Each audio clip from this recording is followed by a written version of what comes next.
പാലക്കാട് പല്ലാഞ്ചാത്തന്നൂരിൽ 14-കാരൻ അർജുൻ ആത്മഹത്യ ചെയ്ത സംഭവത്തിൽ സഹപാഠികളുടെ നേതൃത്വത്തിലുള്ള പ്രതിഷേധം ശക്തമാകുന്നു. കണ്ണാടി ഹയർ സെക്കൻഡറി സ്കൂളിലെ വിദ്യാർത്ഥികളാണ് സ്കൂൾ മുറ്റത്ത് പ്രതിഷേധിക്കുന്നത്. അർജുന് നീതി കിട്ടണമെന്നാവശ്യപ്പെട്ടാണ് വിദ്യാർത്ഥികളുടെ പ്രതിഷേധം. സംഭവത്തിൽ ക്ലാസ് അധ്യാപികയ്ക്കെതിരെ ആരോപണവുമായി കുടുംബവും രംഗത്തെത്തി.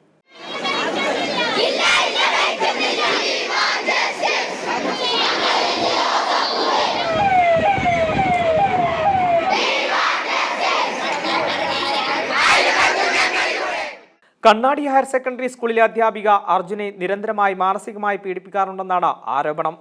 അതേസമയം ഒരു വിഭാഗം വിദ്യാർത്ഥികൾ അധ്യാപികയെ അനുകൂലിച്ചും രംഗത്തെത്തിയിട്ടുണ്ട്. ഇൻസ്റ്റഗ്രാമിൽ കുട്ടികൾ തമ്മിൽ മെസ്സേജ് അയച്ചതിന് അധ്യാപിക അർജുനെ ഭീഷണിപ്പെടുത്തിയെന്നാണ് ഉയരുന്ന പരാതി. എന്നാൽ ആരോപണം നിഷേധിക്കുകയാണ് സ്കൂൾ. സംഭവത്തിൽ പോലീസിൽ പരാതി നൽകാനുള്ള തീരുമാനത്തിലാണ് കുടുംബം. കണ്ണാടി ഹയർ സെക്കൻഡറി സ്കൂളിലെ 9ാം ക്ലാസ് വിദ്യാർത്ഥിയായിരുന്നു അർജുൻ. കഴിഞ്ഞ ദിവസം രാത്രി വീടിനകത്ത് അർജുനെ തൂങ്ങി മരിച്ച നിലയിൽ കണ്ടെത്തുകയായിരുന്നു. സ്കൂൾ യൂണിഫോം പോലും മാറ്റാതെയാണ് കുട്ടിയെ മരിച്ച നിലയിൽ കണ്ടെത്തിയത്.